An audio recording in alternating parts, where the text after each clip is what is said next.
I am Keegan, and this is A Bunch of Gamers. This is our 132nd episode of Werewolf the Apocalypse 20th Anniversary Edition, Arcadia. I'm going to go around and have my players introduce themselves. I'm Tyler, and I play Kyle, also known as Guards the Low. He's a Philodox of the Children of Gaia. Hi, I'm Sam. I play Cora. She's an Aruna in the Geta Fenris. Hi, I'm Adam. I play Mark Guides the Fallen, and he's a Thurge of the Children of Gaia. Hi, I'm Sean. I play Zeb Speaks-in-Sweet-Whispers. He is a Theurge of the Silent Striders. Hello, my name's Thomas. I play Dimitri Howls-In-Memory, Lupus Galliard of the Bone Gnawers. Hi, my name is George. I am playing William Grows-Matrices. He is a Fostern Arun of the Glasswalkers. Last time, the packs moved through the lands of Flux, trying to find a suitable replacement for the White Howler ancestral homeland. Confronting Heatseeker after a vision of the worm's destruction, William Grows-Matrices convinces him to work with the underground rebellion in Spider City. The spark is then used and the new homeland created as the packs then re-enter the underworld and bring the ghosts of the fallen White Howlers to let them finally become ancestor spirits. The packs then had to begin their journey to the Green Path, the land between seasons. To find this, the packs moved off to the Sept of the Hidden Glade and followed a leprechaun through a glade and into the realm. Now the packs moving through the lands of winter and summer stand at a crossroads and must decide where to go. As you stand at the crossroads, to your left, the air seems warmer, and the autumn ways seem to branch off into spring. And to the right, the autumn grows colder, the leaves begin to fall, and you see mountains in the distance holding snow-capped peaks and the signs of winter. Player talking. Keegan, Mark thinking of the words of the Traveler. He wants to try to summon a Vol Spirit. So let's do a juggling of Vol Spirit. As you reach out, the realm rebukes you. And with that, you get this strange feeling. How much Gnosis do you have? Temp. Temp Gnosis, I have 4. Perfect. Spend 1, and then roll your permanent Gnosis diff 5, please. Okay. As thorny vines rip out of your nose, your mouth, your ears, then your fingernails as they get pushed out, ripping along your flesh as you take 6 points of lethal damage. As the chaos of the realm seems to work on different logic. Oh boy. And I'm just gonna stop that and mention that Dean's rights work differently here. Dimitri's gonna go over and cut the vines off of Mark. Alright, as you're kind of cutting them, ripping them off. Mark, you were in, I believe, Hamid when you got here, so you'll need to shift to Glabro to start regenerating. Definitely. Yeah, I'm gonna switch to Glabro for that. Alright. As you shift and the wounds start to slowly heal. As where you summoned, you see this kind of wobble in the realm before it turns into a stone edifice written with ancient runes. Mark's gonna woundedly go over to the stone and see if he can read the runes. Thank you, Dimitri. Of User dwell craft, sit land, thick filled fuldrin ulsin dilulik se wordwin. These aren't Garu runes. Doesn't one of us have language of the world or something? Speech of the world? Speech of the world. I don't think that works for... The written language? Written language. Yeah, just spoken. Oh. Yeah. There's 2 of us that have it. Damn. Well, I mean, hey, being cheap, him reading it out loud, Keegan, I'll attempt to use the gift to see if him reading it out loud translate to some garbled translation. I had that thought too, but I was like, Or shut the can- fuck up, keep going. Go for it. Go for it. I'm not here to tell you what is and isn't possible until you try. Fair enough. You want to jump off a cliff and see if Dex Athletics flapping your wings hard enough will get you airborne? You're free to try, champ. You'll only know if it works after you try. Alright, gift has been activated. And so, as you speak it out loud, you do get a twinge in your ear as the Old English translates to modern English as you hear, "By our magic this realm is made, by our magic it remains." so don't use our magic. Sounds about right. Point taken. As he pulls a hitchhiker out of his nose. Matias, have you had visions of the moor? Have you had visions of any other places associated with this, or dreams? No, but the Fianna told me that their tribe allied themselves with the Sealy Court, and the Sealy Court was tied to Summer, and that the White Howlers have to reaffirm their contract then with the Unsealy Court.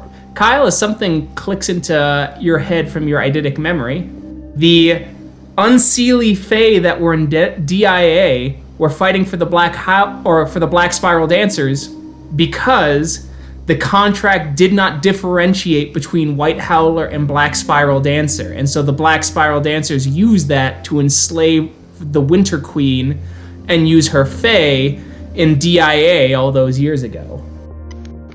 Well, then it sounds like we need to head towards the more wintry side, considering the Black Spiral Dancers can still utilize the contract with the Unsealy Court. Yeah, That's good. we can utilize that contract. Maybe we can cut them out with me, Matias says. Okay, I mean, just if they don't differentiate, though, is it possible that some Black Spiral Dancer, or many, over the years, has come here for the same purpose? I don't know. Well, I guess we'd have to ask. As you begin to go down the right path and start traveling east, as it begins to become bitterly cold. Though, only with the wind. When the wind stops, it is actually fairly pleasantly warm, as even the heating of the earth seems to reach into this realm. Though the winter lands seem vast, and you travel for Gaia knows how long, before you see a great castle, carved of granite and ice, reaching up into the heavens, spiraling and twinkling like a diamond cast in a jet amulet. So Matias goes, "Wow." Yeah. You continue on before you start getting to the gates, and you see guards there, tall, strong, maybe 7 or 8 feet tall. They look down at you, their hands clasped on icy spears. Their faces almost appear to be carved from onyx, their body covered in scale armor that flutters with the wind. Their helms cresting down and creating a sharp point guarding their faces, as one speaks out in a cawing voice. "Who goes there? What is your business in the court of Queen Maria?" "I am Matias, and I wish to see the Queen about a contract between my ancestors and her court ages ago. It is allowed." The creature speaks again as the gate it point taps and the gate melts away. You enter and are greeted by more of the soldiers as they lead you through, as you see a large troll practicing in the yard with others, 10 feet tall, broad as it is tall, massive ram-like horns and earthy skin, swinging a club back and forth, as this place seems to be almost on the brink of battle. As you finally go through and enter a beautiful hall, it is chilly at first before it becomes ice cold. Everything seems to be crafted of ice, quartz, and sapphire. A beautiful woman sits upon a throne, She stands at over 6 feet tall, a crown of iron and ice upon her brow, as she sits and calls out, "Step forward!" I guess we do. As you walk up and she goes, "What brings you to my realm?" Matias goes, "I am Matias, one who would be a White Howler, to reaffirm a contract between your court and my tribe, to make it clear that the others, the Black Spiral Dancers, are no longer White Howlers and you are no longer subject to their whim." The queen smirks and goes, "Well, that is interesting. Very interesting. And the rest of them, are they soon to be White Howlers as well?" We are not. We've chosen our tribes. We are here to escort Matias. I see. Well, it is good that you have brought so many for your escort, for the contract must be signed in blood. Not ours. We are not barbarians. No, I need the blood of 2. There is a dragon that breathes fire in this realm, and a dragon of the storm. Find one of each, draw blood, place it into one of these inkwells as she throws them and blows them towards you with an icy wind. Fill them, and then we shall sign the contract. So it shall be done. Could you tell us of these dragons? I can tell you a bit, but it won't be a challenge and a quest proper, which is also required to fuel the power of the contract. Storm dragons breathe lightning, their wings hurricanes. Fire dragons' scales are like tenfold shields, their breath death. Both are intelligent, to some degree, cunning, if you will. And they can smell noble warriors and knights from miles off. Are they a danger to your realm in any way? I mean, just as we are complete strangers here, I just want to understand, is this like a bear dwelling in his own forest? They can be a danger, they sometimes are not. They go about their whims and they follow their purpose, as do we all. You do not have to kill them to draw the blood, but they will not give it freely. That is not within their nature. Thank you. It sounds like we had better be off then. It does it not? I would suggest that you try and follow clues. There are many in the realm who have seen dragons. I do not. I am but a queen. However, I would also say the Sealy Court may be willing to entertain a possibility with you, but be warned, Lord Lysander has unfortunately disappeared in recent years, and the Sealy Court is on edge. Terrible shape. Though, if a fire strong enough was to be drank by one of them, well, a new Sealy Lord could be crafted, but that is none of my concern. Zeb will look at Mark. The blood of fire. Raven ink. And in between seasons. Seems I know where to get my item for my rank challenge. But simply fighting for it? No, it's not the Children of Gaia way. Not for this rank. You didn't. The Queen, Your Majesty, did not say you had to kill anything. True, but not freely given. Luckily I'll have time to think about this. Mark would like to properly approach the queen and address her. My queen, before we leave, I would like to address something. Speak. I unknowingly used one of my rites of magic, and I was punished for it, and I did not know the ways of this land. And so I apologize. As he cops up a thorn from a vine, and it lands on the ground. Your apology is accepted. But yes, do not try and bring your rituals here. Only carry the magic that is within you. Of course, my queen. As he bows lower and backs away. As she nods, well then, I suppose you must be off. Do the bow, don't turn your back away toward the entrance. The shit we've all seen in movies. Like, Yep. The kowtow. Well, not slight, barely kowtow, but As the soldier turns and looks, are you prepared? He caws down at you. We'll find out. I guess we're going dragon hunting. Mark will look up at the very tall steel birdman and ask him, "Would be more prepared if we knew where to start. We seek the blood of fire."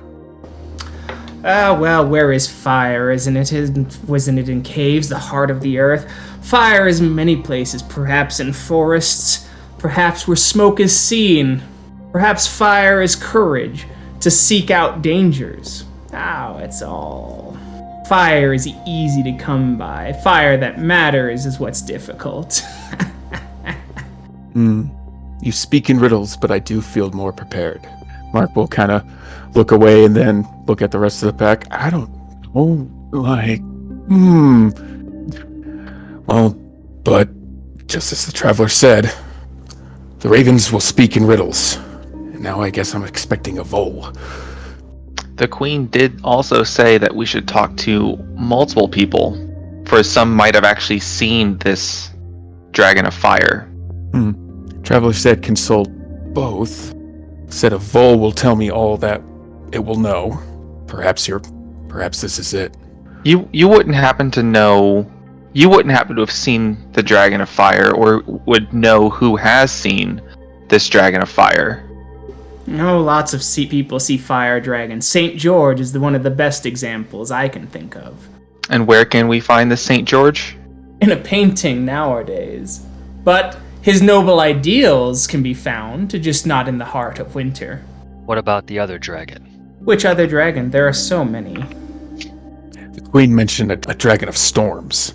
Oh, storm dragons. They live where storms are. Of course. It is what sometimes they cause them with their wings. Sadly, we don't see many. The mountains break them up here. They are where the wind blows free. It sounds like we may need to go to the Sealy if we're going to find these dragons. Well, I got nothing. I don't know why I was going with that. We might start with smoke carried on the wind, and we very well might in time find things huddled to keep warm. I think this is fire as a concept, not necessarily just fighting a dragon, killing it, and taking its blood. Whatever essence you bring back for this contract is likely an essence of the realm. Not very well might be a real living dragon, but it doesn't mean A, we need to kill it, and B, two aspects of this domain that would bind a contract. To be honest, I don't even think we need to fight it. Sure, Probably be better if we didn't, yeah. The blood it is not given freely, but that does not mean it is not bartered or traded for. I didn't even consider that. Well, I wouldn't think any being would be easily parted with their own life essence. So How many times have you given up Gnosis? Well, freely. Well, bartered for, or perhaps won in a riddle contest or some other challenge of wit. Well, that's two things to consider. There could be some kind of, you're absolutely right, a challenge of wits. And I would say for, Matias, it depends on how entangling you choose your alliance to be. For you, Mark, I think it might be, again, another bargain entirely, or an act. I would like to bring up that St. George is no longer found, except in a painting, but we can find their ideals. Do we know what St. George stood for? Keegan, can I make a roll for this? That would be an academics roll. Okay. Intelligence academics. Okay. So it's just standard diff, right? Yes, it's just standard diff. Okay. Alright. You recall St. George as you recall the famous painting. It was a symbol of chivalry, valor, bravery, selflessness for one's cause. If I think back on my schoolings, St. George stood for almost like a code of knights. Chivalry and courage, bravery. So it might not be actual fire we are looking for, like Zeb was saying. Though it still could be, but we are looking for the ideals. Which we've also been hinted it will not be found in the realm of winter. Why not? Well, just face value, simple thinking here. It's what we were told. Well, didn't he? What he said was St. George would know, and we said, where would we find him? In a painting. So, it's that St. George would know. I don't know who St. George was. And I don't know anything about his painting. But it sounds like he was, making a joke or a reference. May I suggest we light a fire, and it might call this dragon? As fire is easily apparent, we were told it could be in the cave, it could be in the earth. We were also told it could be in ourselves, via courage. We could make the fire. Well, perhaps maybe we should tour this realm of winter more. Maybe it'll reveal itself to us, and maybe more of a path. As she said, this is a quest, this is a journey. We could use the senses that Gaia has granted us and speak out the challenge. And if smoke is the indicator, we might find something heroic we can do. Well, you and Matias especially. It could be the Seelie itself. That's another part of it, but I know nothing of their politics. But perhaps that service and assisting the Seelie court could again be something part of the boon that Matias could bring. But I am not a political fellow. That is beyond my expertise. It's worth going to talk to them at least. I agree, Matias says. And onward and upward. Let's find the Seelie Court. As you march down the path and winter turns back to autumn, as you once again hit the crossroad of whence you came, continuing forward and heading west, you enter into spring and then summer. It is frightfully hot, and the shade of the leaves every time it strikes you is a relief from your sweat-stained bodies. As you move along until you see a beautiful shimmering castle crafted of the finest stone and almost shines like gold upon the hill as it crests over a great cliff that drops down into a vast expansive ocean of endless glory and beauty as a swift and strong wind strikes you, hitting you with the slight cooling sensation of a sea breeze. Before you see a man riding a great unicorn clapping up, a sword on his side going, "Oh there, strangers. What brings you here to our court?" We come seeking the blood of fire and the ideals of St. George. Ah, St. George, good chap that. Man after my own heart, chivalrous, brave, put himself for the common people. True hero. Come, we are having a feast. I would gladly give you some food, some drink perhaps. Mark will turn around to the rest of the pack. Sounds like a nice invitation. What do we think? Well, we could talk to some people, gather some information, and, well, I'm not about to turn down food. Out of character, no? Out of character, is it because of Faye's inviting us to dinner? Kinda. There's so many legends about why you don't take food from the fairies, but I don't know if any of them apply here, which sucks. But those apply to humans, not Garu? I think that everybody. We've been here before. Oh yeah. Can Kyle recall anything that, Saoirse would have said about this? Give me an intelligence wits roll, I think. Yeah, we'll do that. So, Kyle, you notice something specific. This realm does not act in the same way as the green path you were on before. It is alike but different. For one thing, your fears are not coming to life as you think them. This seems more grounded, yet certainly different than the realm you've been before. And so the rules might be different, but it is like the green path. Out of character. That doesn't give Kyle any reason to speak up against the idea. Correct. Come on, to the castle. As you move through, you see the great gates open. A beautiful moat that goes around and is constantly full, but is then pouring water over the cliffside and feeding the ocean like a river. and the drawbridge drops, and you are gently brought across as you see several Fey-like creatures here. You see leprechauns laughing cheerfully. They're short and more evocative of the image than your guide to this place. You see trolls who have flowers growing from their earthy skin, standing tall with great spears and laughing. And of course, you see several short, fur-clad warriors with golden spears that shift into the earth and pop back up, looking around, constantly moving. Wine, anyone? Never really got a taste for wine, but I'll take some. Of course. As he pours you a little goblet full. And she'll just take it. It's a small one. It is meant for the issues. Coral rubber tummy, like with a question look on her face. Like, tum-tum issues?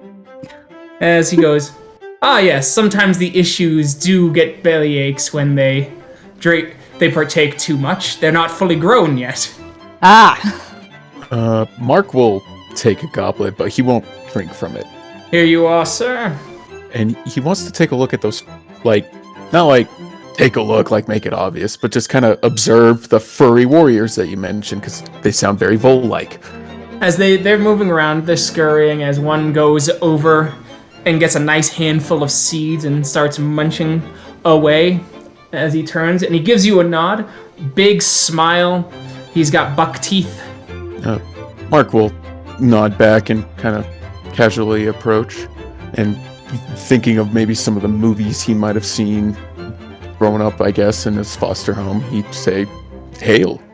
Hail! The short warrior speaks. He's maybe 4'8", with his grand spear that is full length, and he's holding it like it's nothing. Mark will address him. This is my first time at something like this. I'm Mark Geitz the Fallen. It's a pleasure to meet you. Pleasure is all mine. I was wondering if, perchance, you could aid me in a riddle. A riddle? Indeed. First off, what is your name? I am Tambor the Great! Indeed. Well, Tambor, considering you are great, I'm sure you can help me with this riddle. Or aid me as best as you can. I am on the search for the blood of fire. Now, I've consulted ravens, so to speak, in this riddle, but I now must consult voles. And I was wondering if you knew what this blood of fire was, or where I could even get it. Dragons, of course. I hast have heard those folk rumbling beneath the earth, at which hour stealing into winter's land. This does line up with some of the riddles speak the ravens had. They spoke of fire in the sky, fire from smoke, fire in the earth, fire from dragons. Is there anything else you know? I know that they be foul boogers, requiring mountains of gold if thou does not have steel to pay them for in challenge. You speak like you've had experience. Aye. We have fought the foul lizards, great worms upon the land, as they bellow and breathe through our skies, torching lands, asking for fine maidens and gold. Interesting. I also must say that I'm not the only one interested in finding this blood of fire. Do you know when the last time one of these dragons was seen, perhaps billowing their fire? Several turns ago, I'm told. I have not seen one in quite some time. Likely it sleeps, for the air seems to have more fire than their belly these days, heat growing upon the land. I can see how summer may be difficult for them. This one that was seen several turns ago, where was it last seen? That I cannot tell thee, it has been too long. And I had only heard rumor. Perhaps it was by one of the shacks along the middle road. Legends become garbled, you see. Of course. Well, I thank you so much. Now, since you helped me, perhaps maybe there's some way I could help you. Sir, This is a simple exchange of information. I do not wish to be degraded by asking that my good fortune, my courtesy, requires payment and a bribe. I know thee are new, and if thou was not, and I thought thy was trying to speak and take or giveth me gold for... my gauntlet would be on the floor, sir. Mark will lower himself and... My apologies, Great Knight. I meant no offense. And indeed, truly you earn the title of the Great with your stance and your principles. I thank thee. Truly I do. I am sorry if I had treated you as a whelp, but one cannot be so sure with one jumping between courts as thee has done.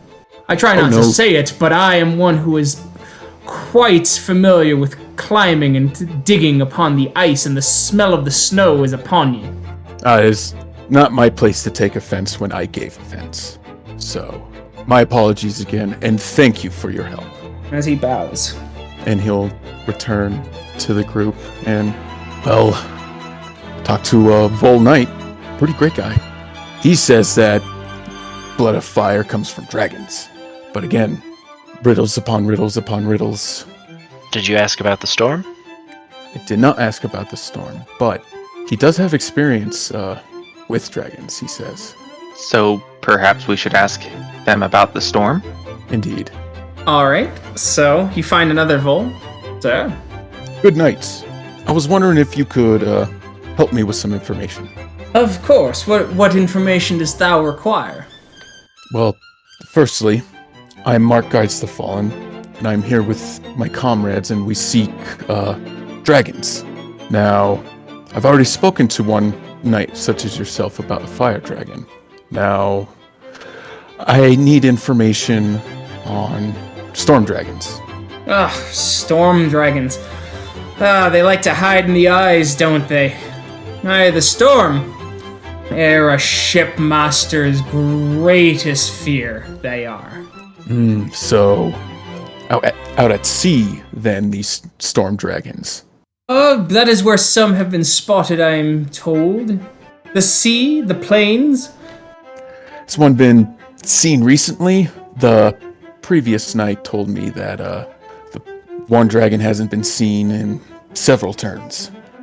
Storm dragons are fickle, and where we hear them, it's difficult. For when storms come, many blame storm dragons, but who's to say, really? It might be but peasant superstition. It could very well be, but sometimes superstition holds in reality.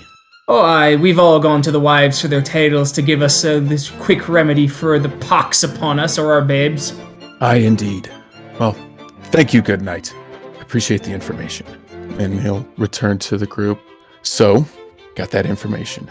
Seems storm dragons are equivocated to storms, thunderstorms, and they can be found out at sea, it seems, and they have quite the superstition amongst the village folk, at least, so maybe we can go talk to villagers. And then the fire dragons, they like to hang out underground. Keegan, is the hot, dry air blowing like this, like as we're sitting here? Is there a constant wind? Yeah, but here it's a little cooler thanks to it blowing off the ocean. It's still very warm, though. Sure. Well, now that we have the information on the two dragons, we did come to this court for a reason. Taz, I don't want to put the burden on you, as this has been a lot to put on one guru. Inquiring about Lord Lysander, again, it could help with the process, if indeed there's something we could present to this court too. I would think it best to come with a gift after we've collected it. I don't think them relying on us and then seeing us go, at least from what Mark was saying, sailing off in the exact opposite direction of where they said the dragon was. Yeah, no, much better to present the prize at the end. Is it open plains throughout here, Keegan? I mean, is there a terrain feature that kind of dominates this area? Yeah, it's mostly forest, like deciduous trees, beautiful, tall, creating kind of these emerald shimmers along grassy hills and and then finally cutting down into the ocean. Mark's gonna put up his glabrose finger and go, wait, I remember something one of the Vol Knights said. said that maybe the dragons are full more of fire than fury these days because it's squelching heat. It seems this heat, even for this realm, is uncanny. So perhaps this fire dragon is nearby. Maybe in the mountains in a cave somewhere. As Matias goes, the biggest mountains we saw that were on the unseelie side of this, those are hills. Well, the ocean's out that way. We could go out there and look for a storm, but I think it might be best to wait for a storm to approach us. If the villagers' myth holds true, the storms are caused by the storm dragons, yes. It wasn't just the villagers that said it, it was also the other one that we spoke to. The Crow Knight, the Raven Knight. It was almost like a chicken before the egg. Is the storm caused by the dragon, or does the storm bring the dragon? I think whoever has the best perception can change into wolf form and try to smell if there is a storm nearby that might be coming on the wind. Because if there's not, then there's no reason for us to head that direction. And that could just solve that problem for us right away. I do believe Dimitri is the one that would be best for this. What would it be? What would the roll be? That would be Perception Primal Urge. You have to be in Krynos, Hispo, or Lupus. I've got 4 dice for that. I've got 5. Dimitri, your Lupus ancestors are very angry. Bloodwind literally just like started and went, "Do I smell a bitch?" Bloodwind doing something completely different, far away from here, just stops. And he's like, I'm really angry at Dimitri, and I don't know why. I have this sudden, overwhelming sense of disappointment. Like he has points in Primal Urge. Bloodwind's not mad, he's just disappointed. He's just disappointed. No, I for Bloodwind, I think he'd be mad and disappointed. Yeah, it's not an either or. It's the inclusive or. It's his natural state of being. But I can make that roll. I've got 5. Okay. Don't forget, Lupus gives a -2 difficulty to perception. Yup. And that will be diff 6 in Lupus. Okay. As the smell of the sea is interrupting some of that. You get a brief sniff. There's one way out there.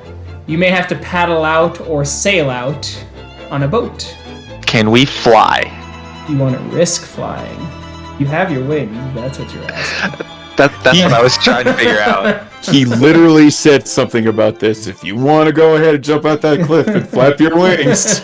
It was more the question, do we have the ability to fly, not necessarily... You have your wings, you haven't tried your ability to fly, so... Okay. You have your wings.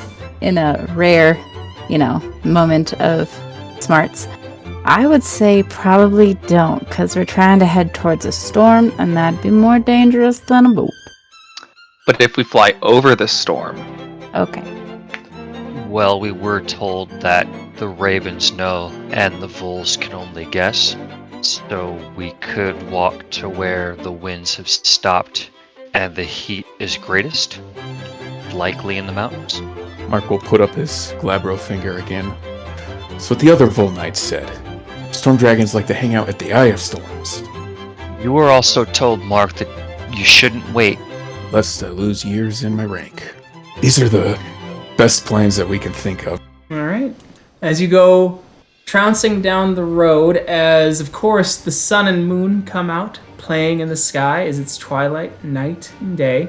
It's hard to track time though, because it feels like the days move at inconsistent speeds. Before you finally get back to the wintry road, you see the castle on the horizon, and the road kind of splinters off, and there's few patches of what appear to be fields that open up and are at least visible enough to get to the mountains. I am going to need an intelligence primal urge diff 8 to guide the group. Oh, Dimitri's got 7. Bloodwind somewhere in the world's just like, I feel less disappointment, but I'm still pretty mad. As Dimitri, you start moving through, shifting, doing quite well. As you get to the mountains, they stand tall, sheer cliffs, and massive sweeps up of rock and stone. You will need to make strength athletics rolls to climb this, as they are covered in ice and rock. And the wind gusts with terrible fury. Mark's gonna transform into Krynos and then begin his ascent. It goes up to diff 9 because you weigh so much more. Good point. Blabro it is. Blabro it is. Same shape. All right. As you're all climbing up, as you're going up, Cora, Matias, Kyle, and William are all in the front. They're the furthest along. Dimitri, you're having a time as you just as you're trying to go up, the wind hits you, you slide a little bit, you catch yourself on some stone and you're trying to pull yourself up, just not having it. Zeb is, maybe 2 body lengths away from you, looking down at you, trying to give you words of encouragement. Get those damn Hamid hands. Use the tips. As you climb, I need one more roll. It will once again be diff 8. All right, as everyone makes some progress except Zeb and Cora, you both catch and you slide and you're stuck where you're at. Everyone else gets to the top. I need another roll from you two. Good. All right, Cora and Zeb, you finally get up, and Dimitri, you're kind of whimpering like a lupus as you're just trapped on the edge. I'll keep climbing and spend a willpower. Good call. Oh, I'm glad. So you didn't buy. All right, Dimitri, one more time. Right. Let's do this. The charm. You gonna spend willpower? Let's go. No, I don't have to. Oh, perfect. Here we go. As you finally scrabble up as quickly as possible, taking a few deep breaths, your legs shaking from the experience. Cora will pat him on the back. If it wasn't so windy, I'd be flying right now. As you hear a growl and a bellow in the distance as it echoes across the mountains. As you see in the distance a volcano of fire bellowing forth smoke and fire. The smoke going straight up in a plume and slowly dissipating out as if there was no wind. Cora leaned down to Matias. Ready to see a volcano up close? Sounds like that's also the eye of the storm, because there's no wind. There is that. So it could be that both dragons are there. I heard no tale of dragons not working together. Well, one's in the eye of the storm, one's underground. Where do we start? Let us get to the mountains as best we can, or the fire, and find a way underground, I think. Indeed. If there is a storm dragon, I don't want to fight it through all that smoke. Well, perhaps dealing with the fire dragon will make dealing with the storm dragon easier. But I say let's go try to find a cave or a mine of some sort. Alright, so you guys will be traveling. I will need one roll each, not from each player, but someone has to choose it. There are going to be 3 rolls. That will determine whether you take some damage, lose some willpower. If you don't have willpower, you'll lose Gnosis or Rage, and or time taken. I will need Perception Alertness, diff 6. I will need Strength Athletics, diff 8. And I will need Wits Survival, diff 7. I could do the strength athletics with a 14 in Krynos. I have 6 for perception alertness. What survival axe I have 6 at? Alright, Zeb. Yep. I'm going to shift to Lupus for this roll. It was 8 originally. Difficulty? Yep, so it'd be 6. 6. Made. Alright, Cora. Done. Fine. And finally, the survival. You do it. So, after some time moving through the mountains, as the wind starts to slowly die down, you finally get close to the edge of the mountain, as you do hear hammers striking metal. We look down and can we see what's going on? It's a pathway, so you'd have to go into the cave system. Enter we go? As you see 3 dwarfs hammering away at gold plates and seeming to be crafting things as they look startled. Don't be afraid. We mean you no harm. It is not our harm that we worry for. You come into a lair. The lair of who? Fafnir. We are strangers to these lands. Who is Fafnir? Fafnir is the dwarf turned dragon. Lest you come with more gold than I suspect you can carry with such meager packs, it is likely that he will not be pleased to see thee. Well, though we have not come with massive sacks of gold, we have come with the purpose of dealing with Fafnir. But we do come with the purpose of doing dealings with Fafnir. Best of luck to you. Down that way, you'll find the old worm. Thank you. You all move out as you enter a vast treasure room. There are mountains, piles of gold stacked 20, 30 feet high. Treasure chests, gems, various jewelry, and perfectly carved statuettes, molded statues of gold and idols. As you hear deep breathing, as you see the brownish red scales of a creature resting upon the piles wrapped around it. Long, powerful wings and forelimbs, strongly muscled with dagger-like claws, and smoke and sulfur bursting from the nostrils with terrifying fangs. Mark will kind of elbow nudge Matias and go, that looks like a dragon if I've ever seen one. Yeah, sure does. Excuse me, as the eyes open and you see fire radiate from them. Who comes to my lair? It hisses and rears up, gems embedded in the belly, feet crashing down. A forked tongue slithers between its lips and laps the air. You are not from here. I smell no court upon thee. Mark will approach it. I don't know, maybe kind of direct Matias to approach with him, because since they're both trying to get the blood of fire. Matias walks beside you as he's in Krynos now. Mark will stay in Glabros, and then just kind of, you are correct, Great Lord Fafnir. I am Mark Guides the Fallen of Fomori's Bane, and these are our allies, the Ill Omens, and we are Garu. I don't know what that is, but... As he gives a big sniff, as he starts to drool, and you notice it's acidic as some of the gold underneath him starts to steam up and sizzle. But how do they taste? It is a new food, a new sensation, yes. How about that one there? As he looks at Cora. A fair maiden, no doubt, will gladly fill my gullet, cleanse my craw. As the snake-like tongue wiggles around the dagger-like teeth and rubs against them in anticipation for a meal. I wouldn't know what we taste like, but I'd imagine from what we look like in our forms, probably not so delectable.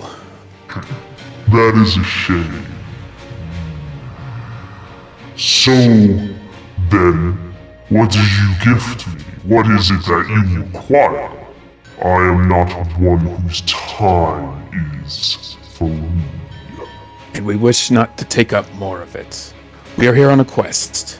2 quests, actually. Both with the same objective. We seek the blood of fire, and our journey has taken us here.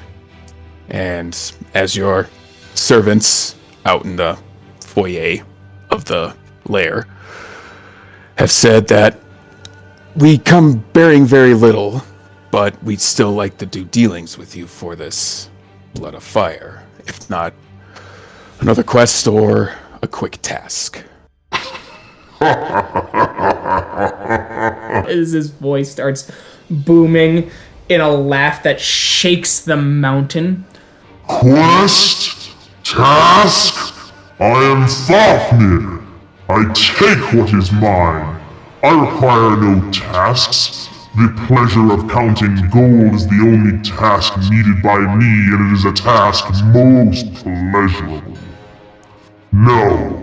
Perhaps then a game?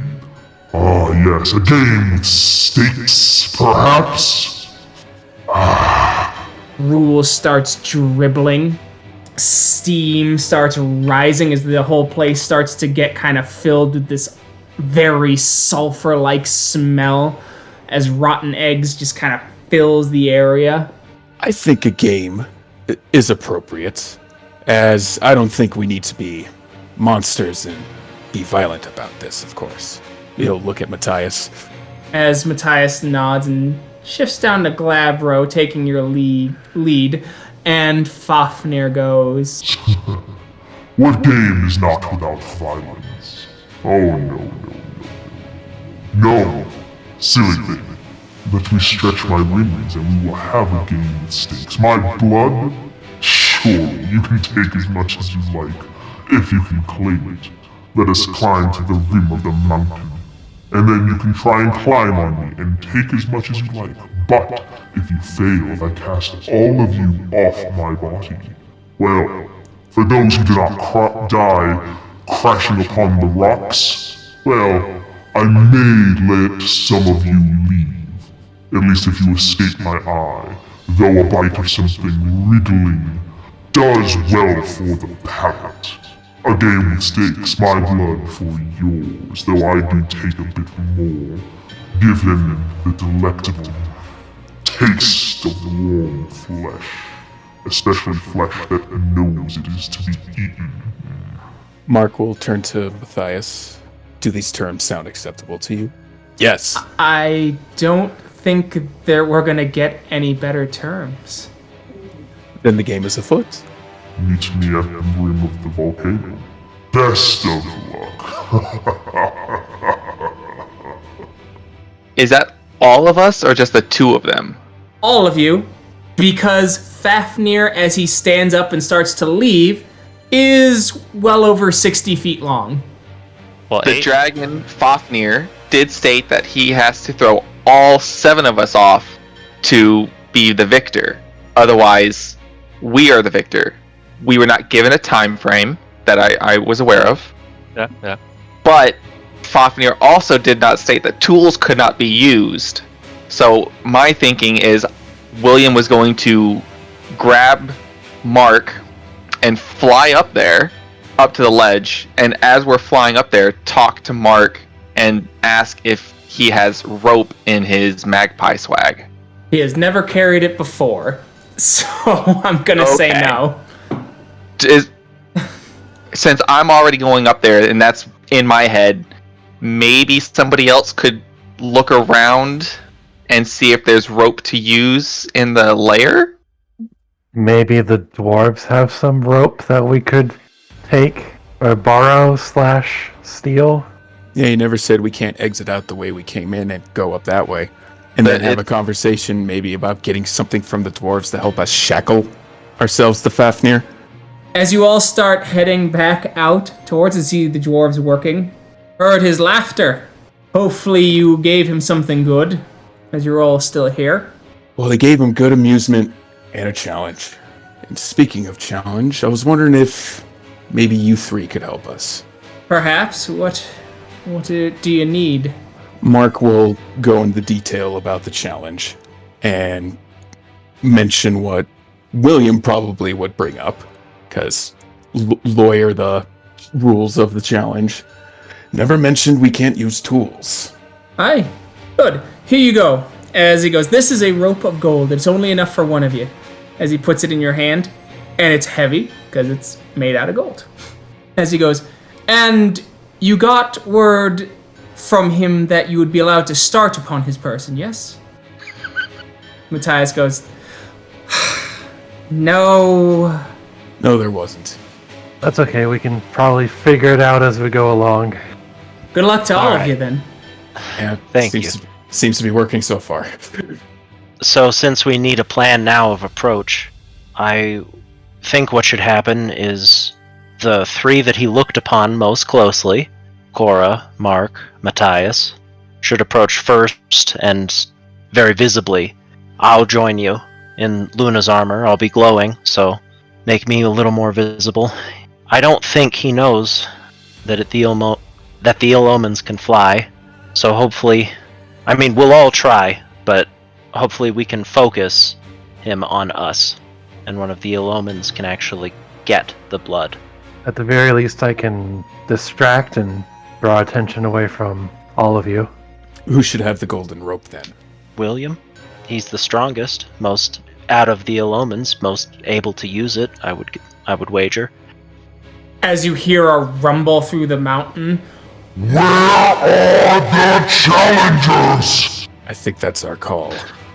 As we're walking up, I'm going to activate Luna's armor.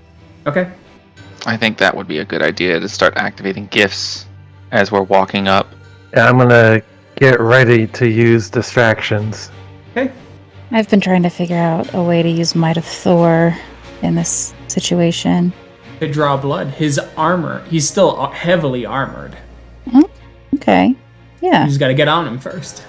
Yeah, definitely gotta get on him first, because we've seen my Might of Thor does not last long. And is jumping a strength check? Yes. Well, that too. As you start activating your gifts and you see the dragon flying slowly, almost lazily around the crater of the volcano, as his wings flap and he goes, I am looking forward to this. I have not stretched my wings. as his wings flap out and you almost hear a creak as his wings seem to get bigger and he starts to seem to get bigger. In some time, cramped spaces. As he flaps again and his body grows longer and stronger as he is now well over the length of 3 football fields. As his voice bellows and the mountain shakes. Well, are you all ready for a little game? Flap, and the earth shudders. And we will see how that game plays out next time. Thank you to everyone who listened. We'll catch you in that next episode. Bye. Bye. See you then. Bye. Goodbye.